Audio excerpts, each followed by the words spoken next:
तो ये हो गया दिन भर का रिवीजन। अब पाठशाला की पहली क्लास। 8 दिन 5 देश। 11 साल में पहली बार पीएम मोदी ऐसा क्या करने जा रहे हैं जो चीन का बुखार छुड़ा देगा। Gold, gas, rare earth. PM Modi ऐसी कौन सी डील करने जा रहे हैं कि चीन के होश उड़ जाएंगे। पीएम मोदी कौन सा बम बनवा रहे जो अंकर बंकर सब फाड़ देगा भाई। हाफिज मसूद दाऊद कोई ना बचेगा। और भारत के खजाने में कैसे छप्पर फाड़ पैसा आ रहा है और ट्रंप की इकोनॉमी और डॉलर दोनों डूबने लगे हैं। आज सबसे पहले इसकी बात। प्रधानमंत्री नरेंद्र मोदी आजकल डॉक्टर मोदी ज्यादा दिखने लगे हैं, क्योंकि वो ऐसी सालों पुरानी बीमारी का इलाज करने में जुटे हैं जिसको उनके पहले वालों ने ना इलाज मानकर छोड़ ही रखा था। और उन प्रमुख बीमारियों में से एक का नाम है पाकिस्तान और दूसरे का है चीन। इस समय प्रधानमंत्री नरेंद्र मोदी जिस तेवर में है ना, पाकिस्तान ने जिस तरह की हरकतें फिर से शुरू कर दी है ना, उससे सबको यही लग रहा है कि नरेंद्र मोदी कभी भी फिर से धमाका कर सकते हैं। ऑपरेशन सिंदूर का पार्ट 2 कभी भी लॉन्च हो जाएगा भाई, क्योंकि कल ही हमने आपको दिखाया था कि पाकिस्तान का आर्मी चीफ मुनीर फिर से आतंकी हमले को सही ठहराने लगा है। लेकिन यह नरेंद्र मोदी का नया भारत है। मुनीर और पाकिस्तान की गर्मी निकालने में देर नहीं लगाएगा।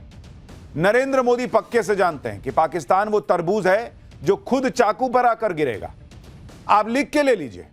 और इसलिए मोदी उस तैयारी में लगे हैं कि मुनीर हो, हाफिज सईद हो, मसूद अजहर हो, दाऊद इब्राहिम हो, बंकर में भी छिप गए ये लोग तब भी नहीं बचेंगे, क्योंकि नरेंद्र मोदी अब ऐसा बम बनवा रहे हैं जो भाई अंकर बंकर सब फाड़ देगा। फिर ना हाफिज सईद बचेगा ना मसूद अजहर बचेगा। वो बम कौन सा है आज आपको दिखाऊंगा। पाकिस्तान तो पाकिस्तान, मोदी चीन का बुखार उतारने वाला कौन सा इलाज शुरू कर चुके हैं। पीएम मोदी अब वहां के लिए निकल गए हैं कि पाकिस्तान क्या चीन, अमेरिका, ट्रंप तक के होश उड़ जाएंगे। ऐसे देशों में नरेंद्र मोदी जा रहे हैं जिनके साथ मिलकर भारत वर्ल्ड डिप्लोमेसी में बड़े बड़े धुरंधरों को ढेर करेगा। आज इसके बारे में विस्तार से बताऊंगा। नरेंद्र मोदी 10 कदम आगे की प्लानिंग में लगे। हथियार हो, कूटनीति हो, उन्होंने चीन पाकिस्तान के खिलाफ मोर्चे खोल दिए। आप देखिए कि ऑपरेशन सिंदूर के बाद पीएम मोदी अपने 11 साल के कार्यकाल की सबसे लंबी विदेश यात्रा पर जा रहे हैं। इतनी लंबी विदेश यात्रा पीएम ने कभी नहीं की 11 साल में। वो 8 दिन में 5 देश का दौरा करेंगे। इसमें वो छोटे छोटे देश भी शामिल हैं जहां पीएम मोदी कभी गए ही नहीं। पीएम मोदी जिन देशों में जा रहे हैं वो दुनिया के नक्शे में भले ही छोटे दिखते हो, लेकिन उनकी अहमियत बहुत बड़ी है। पीएम मोदी ऐसे ही देशों तक अपनी आउटरीच बढ़ा रहे हैं जो चीन के खिलाफ भारत के बड़े काम आ सकते हैं। इसके अलावा मोदी ब्रिक्स सम्मेलन के लिए ब्राजील भी जा रहे हैं। ब्रिक्स में भारत के अलावा रूस और चीन भी है। G7 के बाद यह दूसरा बड़ा मंच है जहां पीएम मोदी पाकिस्तान को आतंकवाद के मामले में एक्सपोज करेंगे। ब्रिक्स में जाकर नरेंद्र मोदी ट्रंप को भी कड़ा मैसेज दे देंगे, क्योंकि ब्रिक्स को ट्रंप बहुत पसंद नहीं करते हैं। लेकिन खास तौर पर चीन को निपटाने के लिए पीएम मोदी और क्या क्या कर रहे हैं, गोल्ड से लेकर रेयर अर्थ तक, और ऐसे हथियार कि चीन पाकिस्तान के धागे खुल जाएंगे। 8 दिन में 5 देशों की यात्रा में पीएम मोदी कौन सा रिकॉर्ड बनाने वाले हैं, कौन कौन सी डील करने वाले हैं, सब के बारे में आज आपको विस्तार से बताऊंगा। और साथ ही यह भी कि कैसे भारत के खजाने में छप्पड़ फाड़ पैसा आ रहा है और ट्रंप की इकोनॉमी डूबी जा रही है। लेकिन सबसे पहले एक झलक देखिए।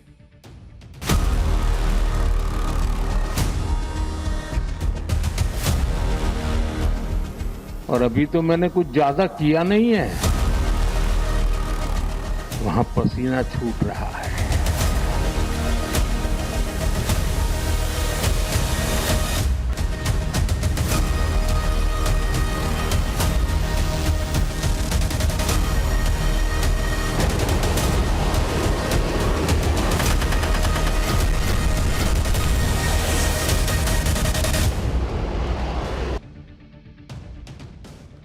प्रधानमंत्री नरेंद्र मोदी कल से बड़े मिशन पर निकलने वाले हैं, और यह वो मिशन है जिसमें भारत बड़े बड़े कूटनीतिक धमाके करने वाला है। 2 और 3 जुलाई को पीएम मोदी अफ्रीकी देश घाना के दौरे पर रहने वाले हैं। 3 और 4 जुलाई को त्रिनिदाद और टोबैगो देश का दौरा करेंगे। 4 और 5 जुलाई को पीएम मोदी अर्जेंटीना के दौरे पर रहेंगे। और फिर 5 से 8 जुलाई के बीच पीएम मोदी ब्राजील में ब्रिक्स सम्मेलन में हिस्सा लेंगे। 9 जुलाई को पीएम मोदी अफ्रीकी देश नामीबिया जाएंगे। अब आपको सुन के लग रहा होगा कि ये तो छोटे छोटे टाइप के देश हैं यार, ये क्या ही कर देंगे। लेकिन यही खेल तो मैं आज आपको पाठशाला में समझाऊंगा। एक साथ इतने देशों का दौरा 11 साल में पीएम मोदी ने ऐसा कभी नहीं किया। लेकिन इस बार जिस तरह के चैलेंज नरेंद्र मोदी के लिए खड़े हैं, भारत के लिए खड़े हैं, उनमें इस बड़े विदेश दौरे की बहुत बड़ी अहमियत है बॉस। सबसे पहले पीएम मोदी अफ्रीकी देश घाना जाने वाले हैं। अब एक एक दौरे को समझिए कि वहां क्या क्या स्ट्रैटेजी के लिहाज से इंपॉर्टेंस रखता है ये दौरा। तो सबसे पहले घाना जाएंगे। 3 दशक के बाद कोई भारतीय पीएम घाना जा रहा है। पीएम मोदी घाना की संसद को भी संबोधित करेंगे।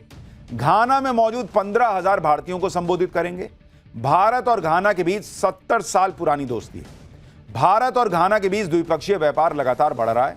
घाना दुनिया का 7वां सबसे बड़ा गोल्ड प्रोड्यूसर देश है, यह याद रखिए।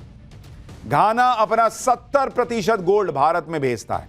भारत पहले से ही घाना में हेल्थ, आईटी और एजुकेशन प्रोजेक्ट्स में इन्वेस्ट कर रहा है। घाना अफ्रीका में वैक्सीन का हब बनना चाहता है, इसमें भारत उसकी मदद कर रहा है। पीएम मोदी की यह वैक्सीन डिप्लोमेसी अफ्रीका में भारत की स्थिति को बहुत मजबूत कर रही है।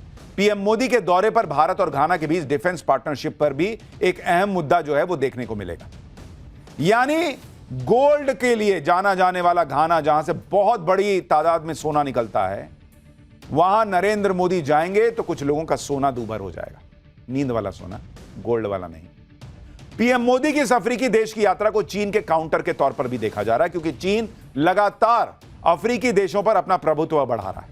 अफ्रीकी देशों में चीन की मौजूदगी लगातार बढ़ रही है, तो उसकी काट के तौर पर भी इस दौरे को देखा जा रहा है।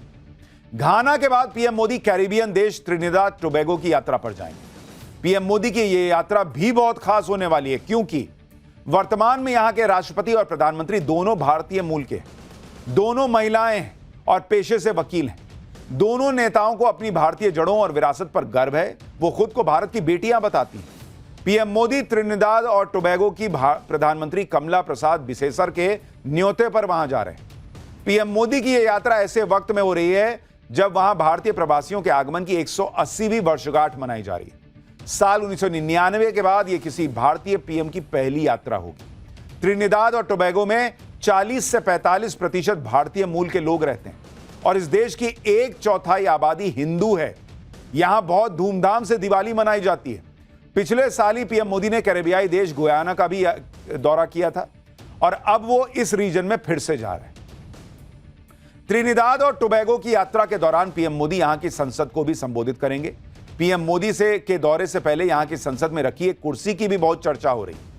खास बात यह है कि किसी दूसरे देश की संसद में रखी इस कुर्सी पर इंडिया लिखा हुआ है बॉस। इस कुर्सी पर लिखा है from the people of India to people of Trinidad and Tobago. Trinidad और टोबैगो की संसद में स्पीकर की एक कुर्सी साल 1968 में भारत ने गिफ्ट की थी, जो दोनों देशों के बीच मजबूत लोकतांत्रिक और संसदीय परंपराओं को दर्शाता है। और यह कुर्सी आज भी वहां की संसद में इस्तेमाल होती है। आज भी वहां के स्पीकर इसी कुर्सी पर बैठते हैं और शायद पीएम मोदी भी इस कुर्सी के पास खड़े होकर संसद को संबोधित करेंगे। घाना और त्रिनिदाद टोबैगो की यात्रा के बाद पीएम मोदी दक्षिण अमेरिकी देश अर्जेंटीना जाने वाले हैं। यह वो देश है जहां दुनिया का दूसरा सबसे बड़ा नेचुरल गैस का भंडार है। बड़े पैमाने पर ऑयल रिजर्व है यहां पर, और जिस तरह से भारत अपनी एनर्जी की जरूरतों के लिए नए नए पार्टनर खोज रहा है, उसे देखते हुए अर्जेंटीना एक अहम देश है। अर्जेंटीना में क्रिटिकल मिनरल्स जैसे लिथियम, कॉपर और बाकी रेयर अर्थ एलिमेंट्स के भी भंडार है।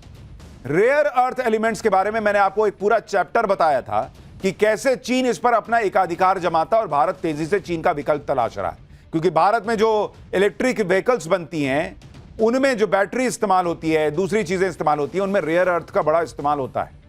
और चीन दुनिया को जो है ना फंसा के रखे हुए, क्योंकि उसके पास रेयर अर्थ है। तो नरेंद्र मोदी की अर्जेंटीना की यात्रा इस मामले में बहुत अहम हो जाती है, क्योंकि वहां पर भी रेयर अर्थ का भंडार है। आपको यह भी बता दूं कि अर्जेंटीना वो देश है जिसने पहलगाम हमले की कड़ी निंदा की थी और आतंकवाद के खिलाफ लड़ाई में भारत का खुलकर साथ दिया था। मैंने कहा ना, देखने में ये छोटे छोटे देश हैं, लेकिन भारत की कूटनीति के लिहाज से बड़े प्लेयर साबित होंगे। अर्जेंटीना के बाद पीएम मोदी ब्रिक्स सम्मेलन के लिए ब्राजील जाने वाले हैं। इस साल ब्राजील ब्रिक्स की अध्यक्षता कर रहा है। ऐसी खबरें हैं कि ब्रिक्स सम्मेलन के इतर ब्राजील के राष्ट्रपति पीएम मोदी को स्टेट डिनर भी देंगे। डिप्लोमेसी में स्टेट डिनर का बड़ा खास महत्व होता है।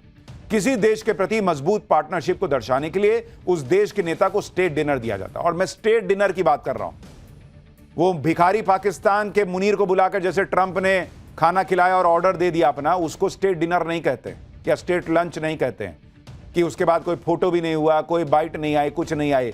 कमरे में बैठा के ऑर्डर दिए, कुछ रूखा सूखा फेंक दिए सामने के, खाओ निकलो निकलो यहां से, उसको नहीं। ये होता है स्टेट डिनर जो भारत के प्रधानमंत्री को मिलेगा। पीएम मोदी को स्टेट डिनर दिए जाने की खबर से ही चीन इतना चिढ़ गया कि चीन के राष्ट्रपति शी जिनपिंग ने ब्रिक्स सम्मेलन में शामिल न होने की उनकी खबरें चलने लगी, जबकि पिछले 10-12 साल से शी जिनपिंग लगातार ब्रिक्स सम्मेलन में हिस्सा ले रहे हैं। लेकिन चीन को लगा कि सारी लाइमलाइट तो पीएम मोदी को मिल जाएगी, भारत को मिल जाएगी। ऐसा दावा किया जा रहा है कि इन्हीं सबसे चिढ़कर शायद जिनपिंग ने ब्रिक्स का दौरा कैंसिल कर दिया। अब क्या है वो ही जाने, लेकिन ऊपर ऊपर खबरें तो यही चल रही कि चीन चिढ़ा बैठा है। आप यह भी देखिए कि ब्रिक्स जैसे ग्लोबल मंच से कैसे पीएम मोदी पाकिस्तान और चीन दोनों को झटका दे। ऐसी खबरें हैं कि ब्रिक्स सम्मेलन में पहलगाम हमले पर स्ट्रांग स्टेटमेंट जारी हो सकता है। इसके अलावा भारत की उम्मीद के मुताबिक आतंकवाद पर भी कड़ा स्टैंड लिया जा सकता है। विदेश मंत्रालय के सचिव दम्मू रवि के मुताबिक ब्रिक्स नेताओं के घोषणा पत्र में आतंकवाद के संबंध में जो बातें कही जाएंगी वे हमारे लिए संतोषजनक होंगी। दम्मू रवि ने कहा है कि ब्रिक्स शिखर सम्मेलन में पीएम मोदी की भागीदारी समूह के साथ भारत की एकजुटता की अभिव्यक्ति होगी। यह उनके लिए ग्लोबल साउथ के नेताओं से जुड़ने का एक बड़ा मौका होगा। ब्रिक्स देश दुनिया की 50% आबादी और 40% जीडीपी को रिप्रेजेंट करते हैं। भारत की तरफ से संकेत दिया गया है कि ब्रिक्स में नेशनल करेंसी से व्यापारिक लेन देन के मुद्दे पर भी चर्चा हो सकती है। पिछले साल ब्रिक्स सम्मेलन में डी डॉलराइजेशन पर जोर दिया गया था। ब्रिक्स के देश डॉलर को छोड़कर अपनी अपनी करेंसी में व्यापार करने पर जोर दे रहे थे। इसमें यह भी चर्चा उठी थी कि ब्रिक्स के देश आपस में एक ब्रिक्स करेंसी क्रिएट कर लें और उसमें व्यापार शुरू कर दें। लेकिन ब्रिक्स देशों के इस प्लान पर ट्रंप भड़क गए थे, क्योंकि ट्रंप या कोई भी अमेरिकी राष्ट्रपति डॉलर का दबदबा कम होते नहीं देखना चाहते। लेकिन इस बार फिर से ब्रिक्स में डॉलर के विकल्प पर चर्चा होती है तो ट्रंप को बहुत मिर्ची लगेगी। हालांकि ट्रंप का डॉलर जो है वो धड़ाधड़ गिरे जा रहा है। जितना पाकिस्तान गिर गया है 47 में अलग होने के बनने के बाद से, उससे भी तेजी रफ्तार से डॉलर गिर रहा है। उसके बारे में आगे बताऊंगा। पीएम मोदी ब्रिक्स सम्मेलन के लिए तो ब्राजील जा ही रहे हैं। उनके इस दौरे पर ब्राजील के साथ ऐसी बड़ी डील हो सकती है जो दुनिया में भारत के हथियारों का डंका पीटेगी। इस डील को देखकर चीन और तनाव में आएगा। ऐसी खबरें हैं कि ब्राजील भारत से आकाश एयर डिफेंस सिस्टम और गरुड़ आर्टिलरी गन जैसे हथियार खरीदना चाहता है। भारतीय हथियारों में ब्राजील की दिलचस्पी से चीन परेशान हो सकता है, क्योंकि चीन खुद को हथियारों का बड़ा एक्सपोर्टर मानता है। लेकिन ऑपरेशन सिंदूर के बाद दुनिया में भारत के हथियारों की ज्यादा चर्चा हो रही है। यह अलग बात है कि हमारे यहां राहुल गांधी और उनके इकोसिस्टम का इंटरेस्ट इस बात को जानने में है कि राफेल गिरा कि नहीं, ये बताइए। लेकिन दुनिया का इंटरेस्ट इस बात में है कि यार भारत ने गजब कर दिया यार, कोई ड्रोने नहीं गिरने दिया, सब ऊपरे फोड़ दिया। लाओ यार आकाश हमको भी दो, लाओ यार हमको ये गरुड़ भी दो। दुनिया में तो भारत का डंका बज रहा है। दूसरी बात, भारत, ब्राजील और चीन सब ब्रिक्स का हिस्सा है। अगर ब्राजील और भारत के बीच डिफेंस डील होगी तो इससे ब्रिक्स में चीन का दबदबा कम होगा। पीएम मोदी अपने इस विदेश दौरे में नामीबिया भी जाने वाले हैं। अभी उसके बारे में तो बताया ही नहीं। नामीबिया अफ्रीका का वो देश है जिसके पास बड़े खनिज भंडार हैं। नामीबिया से डायमंड, क्रिटिकल मिनरल्स और यूरेनियम निकलते हैं। भारत की नामीबिया के साथ डायमंड ट्रेड, क्रिटिकल मिनरल्स और यूरेनियम सप्लाई पर बात हो सकती है। नामीबिया में दुनिया का सबसे ज्यादा मरीन डायमंड है, जो डायमंड भारत में लंदन और दूसरे शहरों के जरिए आता है। लेकिन भारत अब नामीबिया से सीधे डायमंड ट्रेड की बात कर रहा है। नामीबिया में भारत की कई डायमंड प्रोसेसिंग कंपनियां भी काम करती हैं। भारत ने नामीबिया के माइनिंग, डायमंड प्रोसेसिंग सेक्टर में बड़ा निवेश भी कर रखा है। नामीबिया में रेयर अर्थ मेटल्स का भी बड़ा भंडार है जो भारत के काम आ सकता है। नामीबिया के पास यूरेनियम का भी बड़ा भंडार है जो भारत के न्यूक्लियर एनर्जी प्रोग्राम में काम आएगा। नामीबिया में 27 साल के बाद भारत का कोई प्रधानमंत्री जा रहा है। नामीबिया में पीएम मोदी वहां की संसद को भी संबोधित करेंगे। और इसलिए मैंने आपको कहा कि 11 साल में पीएम मोदी ने इतनी लंबी यात्रा, विदेश यात्रा नहीं की है। ऑपरेशन सिंदूर के बाद इस यात्रा के बड़े मायने हैं। जो चीन रेयर अर्थ पकड़े बैठा है उसको मैसेज देने के लिए भी इस यात्रा के बड़े मायने हैं। नामीबिया वो देश है जहां से पीएम मोदी भारत के लिए चीता लेकर आए थे। 2022 में 8 चीते नामीबिया से ही भारत आए थे, जो मध्य प्रदेश के कूनो नेशनल पार्क में लाए गए थे। जब से नामीबिया के चीते आए हैं तब से कूनो नेशनल पार्क में टूरिस्ट की संख्या बढ़ गई। अब तक नामीबिया और साउथ अफ्रीका से 20 चीते भारत ला चुका है और भारत में चीते खत्म हो गए थे, जिसके बाद पीएम मोदी ने यह नया प्रोजेक्ट शुरू किया था। एक तरफ नरेंद्र मोदी की यह कूटनीति चल रही है, दूसरी तरफ पाकिस्तान को कूटने की भी नीति चल रही है। जिस तरह से पाकिस्तान का फर्जी फील्ड मार्शल मुनीर फिर से भारत के खिलाफ जहर उगलने लगा है, जिस तरह से असीम मुनीर अपने आतंकवादियों को उकसा रहा है और फिर से टेरर कैंप खड़ा कर रहा है, उससे अगर कभी भी नरेंद्र मोदी ऑपरेशन सिंदूर पार्ट 2 शुरू कर दें या उसका मौका मिल जाए तो हैरानी नहीं होनी चाहिए। लेकिन इस बार नरेंद्र मोदी पाकिस्तान को घुसकर ठोकेंगे तो फिर असीम मुनीर ना हाफिज सईद को बचा पाएगा ना मसूद अजहर को बचा पाएगा। पिछली बार हाफिज सईद और मसूद अजहर दोनों को असीम मुनीर ने अंडरग्राउंड कर दिया था, बंकर में कहा गया कि छुपा दिया था। लेकिन नरेंद्र मोदी इस बार अंकर बंकर के चक्कर में नहीं पड़ रहे हैं। मोदी इस बार अंकर बंकर सब फाड़ देंगे बॉस, क्योंकि वो ऐसा बम बनवा रहे हैं जिसमें बंकर को चीर कर हाफिज सईद और मसूद अजहर तक पहुंचने की काबिलियत होगी। ऐसी खबरें हैं कि भारत अपना बंकर बस्टर बम बना रहा है। यह वही बंकर बस्टर बम है जिसे ईरान पर दागकर अमेरिका ने पूरी दुनिया में अपनी ताकत का डंका पीटा था, जिस बम ने ईरान की अंडरग्राउंड न्यूक्लियर साइट को फोड़ दिया था। अब भारत भी ऐसे बंकर बस्टर बम बनाने में लगा है, लेकिन यह भारत का बंकर बस्टर बम अमेरिका के बंकर बस्टर बम की तुलना में कम नहीं होगा, बल्कि उसे बराबरी की टक्कर देगा और कई मायनों में तो यह अमेरिका के बंकर बस्टर बम से भी ज्यादा घातक होगा। भारत बंकर बस्टर बम बनाने के लिए अपनी सबसे ताकतवर इंटरकॉन्टिनेंटल बैलिस्टिक मिसाइल अग्नि 5 को मॉडिफाई कर रहा है। अग्नि 5 मिसाइल से ही 7,500 किलोग्राम के विशाल बंकर बस्टर वॉरहेड को दागा जाएगा, यानी इसे दागने के लिए B-2 बॉम्बर जैसे शक्तिशाली जेट की जरूरत नहीं पड़ेगी। कम खर्चे में भारत एक ताकतवर बम बना रहा है। भारत के बंकर बस्टर बम को अग्नि 5 मिसाइल से ही दाग दिया जाएगा। आमतौर पर अग्नि 5 मिसाइल न्यूक्लियर वॉरहेड कैरी करती है, इसकी रेंज 5,000 किलोमीटर होती है, लेकिन भारी भरकम बंकर बस्टर बम को दागने से इसकी रेंज 2,500 किलोमीटर होगी। लेकिन 2,500 में तो हम पाकिस्तान को फोड़ देंगे। इसे अग्नि 5 मिसाइल से दागा जाएगा तो इसकी सटीकता और भी बढ़ जाएगी। यानी जिस बंकर बस्टर बम को गिराने के लिए अमेरिका को एक बड़ा तूफानी प्लेन भेजना पड़ा, 37 घंटे उड़ा, आया गया, इतना किया, तब जाके बंकर बस्टर बम गिरा। भारत इतना नहीं करेगा, कम पैसे में जाके फोड़ देगा बंकर बस्टर। यहां से अग्नि 5 उड़ा, उधर फोड़ा, कोई अंकर बंकर नहीं, फोड़ो सबको। भारत के इस बंकर बस्टर बम से जमीन के 100 मीटर नीचे बने दुश्मन के ठिकाने भी ध्वस्त होंगे। यानी अब हाफिज और मसूद जैसे आतंकी बंकर में भी छिपे तो बच नहीं पाएंगे। बंकर बस्टर बम अमेरिका के पास भी है, चीन के पास भी है, लेकिन भारत जो बंकर बस्टर बम बना रहा है वो कैसे अमेरिका और चीन के बंकर बस्टर बम से अलग है, वो बताता हूं। अगर एक्सप्लोजिव ले जाने की क्षमता देखें तो भारत अग्नि 5 मिसाइल से 7,500 किलोग्राम एक्सप्लोजिव दाग सकता है। अमेरिका का GBU-57 bunker buster bomb 13,600 kilogram explosive से लैस होता है। चीन का DF-15C बंकर बस्टर बम 500 से 750 किलोग्राम एक्सप्लोजिव ही ले जा सकता है। जमीन के कितने अंदर जाकर टारगेट को भेज सकता है, अगर इसकी तुलना देखें तो भारत के बंकर बस्टर बम 80 से 100 मीटर जमीन के अंदर टारगेट को भेज सकते हैं। अमेरिका का बंकर बस्टर बम 60 मीटर तक टारगेट को भेज सकता है और चीन का करीब 20 मीटर। हथियारों के मामले में अगर आप मारक क्षमता देखें तो भारत 2,500 किलोमीटर, पूरा पाकिस्तान इसकी रेंज में आएगा। अमेरिका का बॉम्बर विमान पर निर्भर रहना, जहां मारना है वहां उड़ाकर ले जाना, यह उसकी कमी है। चीन 700 किलोमीटर की रेंज से ज्यादा आगे नहीं बढ़ सकता, यानी रेंज के मामले में भी भारत का बंकर बस्टर बम बहुत आगे है। यानी भारत कम खर्चे में, कम झंझट में ऐसा बम बना रहा है जो अमेरिका और चीन के बंकर बस्टर बम का बाप साबित होगा।